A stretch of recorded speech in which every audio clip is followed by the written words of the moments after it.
Hello, my name is Matt Bradley, and this is my social worker in history presentation. It's on my dad, Jeffrey Bruce Bradley. He was born August 5th, 1951, and passed away September 8th, 1998. So he joined the Army when he was 16. He had to get his mother's waiver to get in at an early age, is what my mom said. I remember my dad saying that he lied about his age to get in, but that's neither here nor there. But he did 2 tours in Vietnam. He was awarded 2 Bronze Stars, 1 Silver Star, and a bunch of other medals, but those are the 3 big ones. And he told me that during his second tour, after he'd killed 36 people, he kind of found God. He prayed and asked if he could, get out of that situation. He would dedicate his life to helping people instead of taking lives and hurting people. So his MOS, or his designation, was a radio operator, but he'd been assigned to a door gunner, like to an M60 on a Huey helicopter as a door gunner. So within a couple of weeks after he found God and prayed, he was transferred back to a place where he was able to use his radio operator skills instead of shooting people. So after that, he went back to Germany. He was stationed there worked out the rest of his 8 years there, guarding nuclear weapons, and he was code clearance, psychological operations, 101st Airborne psychological operations after that, and then came home and wanted to go to school. He was spit on. He came back home to protest. He was called a baby killer. The stereotypical everything you've heard about non-vets and their terrible experiences coming home happened to my dad. But he went to the University of Maryland. He got his bachelor's in psychology. Met my mom. They both became Mormons at that point, and soon realized that it was not for them, I guess. But moved back to Michigan, to Midland, where my mom was from, and where he got his master's in psychology. And I thought he had his doctorate in psychology, but he actually passed away before he finished it. So I just found that out a couple of days ago. But after school, after his master's, we moved to Gaylord so he could help all the crazy non-vets in the woods. And what he found was most vets were relatively successful, or guys running companies, and it wasn't, the stereotypical heroin addicts that you see on TV and movies and that kind of thing. Only the extreme cases were in the woods primarily, or there was actually a large percentage of guys that were faking it. They would say they were veterans. They'd go to veterans of VFWs and Vietnam Veterans of America meetings, and I remember several times these guys getting outed for stolen valor before there was really stolen valor, I guess. Excuse me. But at any rate, he got a job at the Northeast Michigan Consortium in Gaylord, and he specialized in PTSD and at-risk teens from that point on. He set up a referral program with Friend of the Court to give repeat minor offenders a chance to go into a confidence course and therapy, as opposed to juvenile detention and that kind of stuff. In addition to that, he had a name for himself as a VA advocate for veterans, showing vets how to cut through red tape, the 3 application rule, which I'll get to in a minute, and providing meaningful therapy for Tier 1 veterans with extreme PTSD. My mom started at what was called the Friendship Shelter, which was a homeless shelter in Gaylord, soon after we moved there, and the place was a mess. Because of my dad's community outreach work, and my mom working there, his name came up as somebody that could possibly take over it. Well, what happened was he was set up originally as a consultant and then took over because the board found out what was happening after my dad did the consulting work, and found that the director was embezzling money and the assistant director was stealing food and clothing and drinking on the job. So no structure, no planning, no timeline, no anything. It was just a revolving door, just continuing the cycle of homelessness. So my dad took over as director, and my mom took over as assistant director. My dad began by observing and evaluating. He spoke with residents, came to realize that a comprehensive approach to individual needs was important. Excuse me. Therapy, schooling, GED, or college schooling, GED, driver's license, getting a house to get kids back, a vehicle, food stamps, whatever series of problems the residents presented with were prioritized and put into a manageable and realistically achievable plan. Um, and that's when my dad began changing policy, making rules, creating aid programs, writing grants, and networking in the community. So how it worked is for admittance on day one, residents would provide some sort of ID. They'd be assigned a room and a copy of the rules, which were no alcohol, no drugs, no smoking in the building. Rooms were to be kept tidy and free of trash and clutter. Residents were expected to be out during the day, working towards completion of their program. Residents would be given a tour and escorted to the clothing room to get replacement clothes if needed and bedding for their rooms. There were two programs. The first one was a 30-day contract. This is a short-term solution for people with medical conditions or other short-term residency issues. We did not have that many of those situations, or these situations. These residents did not have to give out or have to be out during the day, obviously. They also included non-school age children and their direct caregiver. There was a guy who was a construction worker, got in a motorcycle accident, had to spend 6 months with us to heal. And obviously he had no insurance, so he couldn't pay for a place, so he stayed with us, and we worked with him to get him a job once he got out, and and then that was an exception, but there were exceptions all the time. But it was just an example of the program one. So program two was the most common, and that was a 30 to 60-day contract with option to extend as long as meaningful progress is being made. Why is that not working? Come on. Sorry. So on their second day, they would meet with my dad to identify what their needs were, other than just finding a place to live, their car, license, GED, etc. Things that the residents needed to maintain a new job so that they could maintain their new place to live. The idea was to design a tailored plan for each individual to help them keep progressing once they were out of the shelter.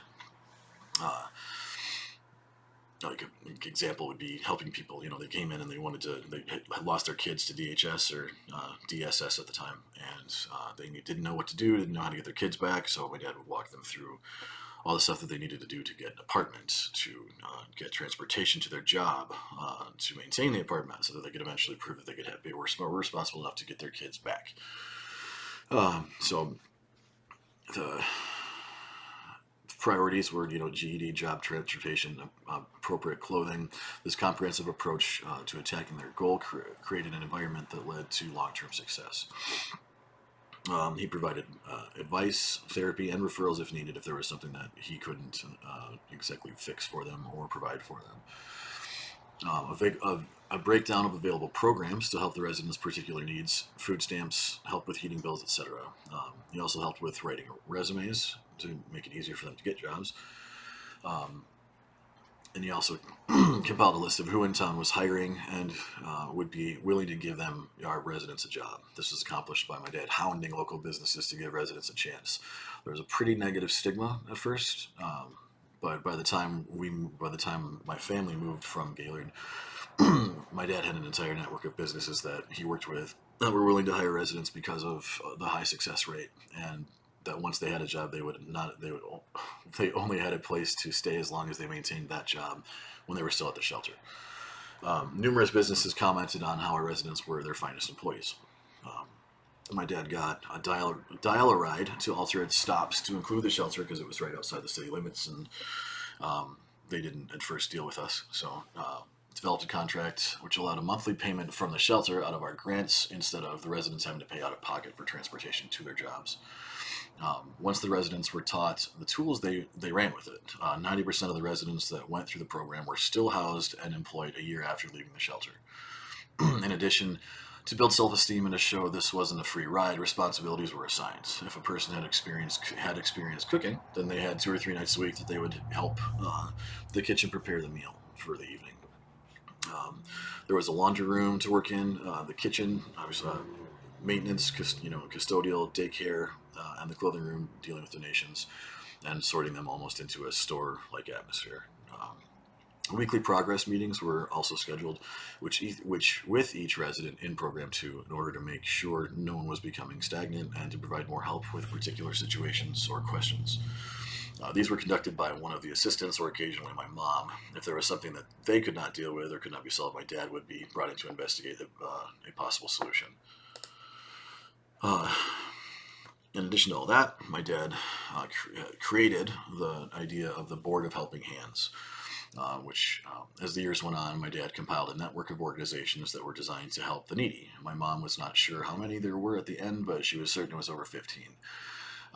She remembered DSS, or DHS now, Catholic Charities, Habitat for Humanity, Kiwanis, Knights of Columbus, local Masons, and then various churches and a bunch of other organizations that she couldn't remember. But it's been 25 plus years since this was happening, so I don't blame her. But so people did not know where to go or how to access programs that could help. There was a lot of people that were lost and didn't know what to do. The contact point became the Friendship Shelter. My dad would meet with people with a wide variety of needs and then bring their application to the board for consideration, or refer them to the appropriate organization if their needs required help outside of the board's abilities. The board allowed for communication between all of the organizations represented, as each board member had access to their organization's records. All organizations were still available for assistance without going through the Board of Helping Hands, but all disbursements were coordinated through the board, which met weekly on Fridays to figure out who was given money and who was not. My dad then compiled a database of people with help from each board member's county records for assistance dispersal. This showed what programs those people were in and what programs they could still apply for. People would come to him that were not homeless yet, but were close, and he would look through the organizations on the board and know exactly who to call and how much money was available for utility payments or rent payments, or who to talk to, and what the requirements were for food stamps. In addition to creating a one-stop shop of assistance, the board also kept track of who was using the programs and what frequency those benefits were being dispersed. There was a guy that I remember hearing about that was using money every 4 months for his propane pig, because at the time the records were only held for 3 months. This was a one-time dispersal that he kept using over and over again. And the same guy was also using a program for electricity that was only designed as a one-time emergency utility fund. The board stopped the abuse of programs of the programs by allowing open lines of communication and better record keeping. Again, this was all designed by my dad, and the program was still in place in 2010 when I visited the Friendship Shelter. They have since closed, unfortunately, due to extreme cutbacks on available government grants, and in 2013, a failed millage that would have supported the shelter. Governor Engler was touring all of the DSSs in Michigan, currently DHS, to educate each office on how to break the cycle of homelessness. Engler started he came to our shelter instead of going to the DSS in Gaylord because he heard about my dad's success. And so he came into the shelter, we did a tour, and we all gathered in the cafeteria for him to talk about, his experience with homelessness and how to break the cycle and all of his ideas. So he started doing his presentation on what things needed to be done to break the cycle. And I remember him turning and he was writing his list down on the chalkboard that was down there, and started discussing it. And then he stopped, looked at his list, and said, "You're doing that one," and he was like doing a mental checklist in the air. He's like, "You're doing all of it." And he smiled and then relaxed and sat down and started just finally engaging and talking to my dad instead of just coming in and thundering through politician style. So they spent, Engler and my dad spent the rest of the time touring the shelter and chatting about the logistics of my dad's program, the 90% success rate, and my dad's grant writing process. Apparently the Friendship Shelter had been awarded almost all of the available government grants for several years because my dad was the only one successfully writing grants. All I remember is FEMA and MISHDA. I don't remember. Those are just the two names that I always heard him talking about, but I know there were plenty of others. But every September he would be in his office from 5 p.m. until midnight writing grants until he had applied for everything available. But that was it. I guess that was it about Engler. But the last thing I remember is him being furious that because my dad and him had spent so much time talking about homelessness and veteran addiction and veteran homelessness that they ran out of time, and he had to be rushed out before he had a chance to eat. And he was a little red in the face that he didn't get a chance to eat the meal that the Friendship Shelter cook had prepared for him. So I don't know if it was because he was hungry or because he actually, wanted to eat that food, which I tried to stay away from. But at any rate, the whole time my dad was working at the shelter, he was still at Northeast Michigan Consortium, conducting group sessions for veterans with PTSD and then individual sessions to deal with the red tape at the VA. He pioneered the concept of outreach groups at NEMC or NEMC. Not in general. It was just they just didn't have veteran groups at that point. So he did this to make vets with severe anxiety more comfortable by going to a different vet's house for group every week instead of having them come to the office in Gaylord. This was it reduced their stress load a lot. And in addition, he had 2 groups of 5 guys, and we would go to eat to a different house, every week, and he would bring me with him, and I would, in as far as the military goes, there's a stigma when it comes to getting help, especially mental help, because you're not the big, strong G.I. Joe, but you also, if you're getting help, you're not doing your job, and somebody else has to do your job for you. So it's, there's just a lot of negative stigma as far as getting any kind of mental therapy in the military. So this turned it into less of a therapy session and more of a, families getting together and barbecuing, and then the guys would go and sit in the corner, or around the table and just discuss what was going on in their lives at that point. And then if my dad needed to have one-on-ones later on, then he would schedule those around the guys' availability. But he also worked with the local VA rep to streamline the application process for veterans in the county. The VA rep would refer veterans to my dad for therapy, and he would also walk them through the VA application process, and show them how to get and provide appropriate diagnoses of mental health issues, and helped find the correct medical documentation vets needed to get their aid. At the time, there was an unspoken rule that no matter how well done the initial application was, the VA would deny the first 2 applications. So my dad helped vets prepare 3 properly filled out applications. They would send the first one and then hang on to the second and third. Then once their first denial came in, they just popped the second one in the mail. And then when the second denial came, they'd pop the third one in the mail. And then hopefully finally get a positive response saying you need to complete this, or, we need this other file or whatever, without just a standard red stamp denial. So, in conclusion, I've always been aware of the great things my dad did. Like he was always helping. He spent his entire life trying to fix other people's problems or learn how they learned, so that he could help them figure out how to fix things for themselves. And that's what I've gotten pretty good at in my years, and why I want to go into social work, because I learned it from him firsthand, and I'm carrying those same things on. But I was there for a lot of the good things that he did, and it's definitely shaped who I am as a person. But I didn't really fully appreciate the work that he did until I wrote all this stuff for the presentation. Like I was there when he was doing it, but I was a kid, and my mom explaining to me, all the hours that he put into it. The man was a machine. Like most weeks, he worked 8 a.m. until midnight or later. So he had a real passion for it. And at his funeral, every one of his vets from the 2 groups came back. And to say goodbye. They all gave my mom and I tons of love, because again, these were, it's all a surrogate family almost for me in that situation, and a little bit for him.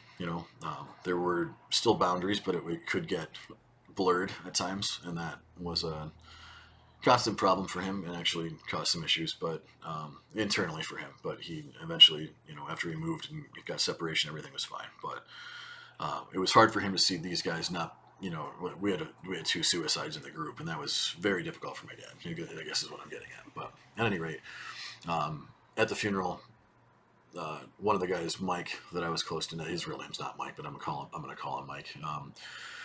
He came up to me and grabbed me by the shoulders and looked me in the eye and told me that my dad saved his life and his marriage, and that he wouldn't be alive if the whole spiel if it weren't for my dad today and everything. And then he gave me his Veterans in Recovery Serenity Prayer, and told me it was his most valuable possession, and that he wanted me to have it to remind me of what a great man my dad was. And it's been in every wallet that I've owned for 22 years, and will always be with me. And it's just the the veterans in therapy or veterans in recovery, and then the traditional Serenity Prayer on the back. So, at any rate, thanks for listening. Sorry it was a little longer than it was supposed to be. Thank you so much. Have a good one.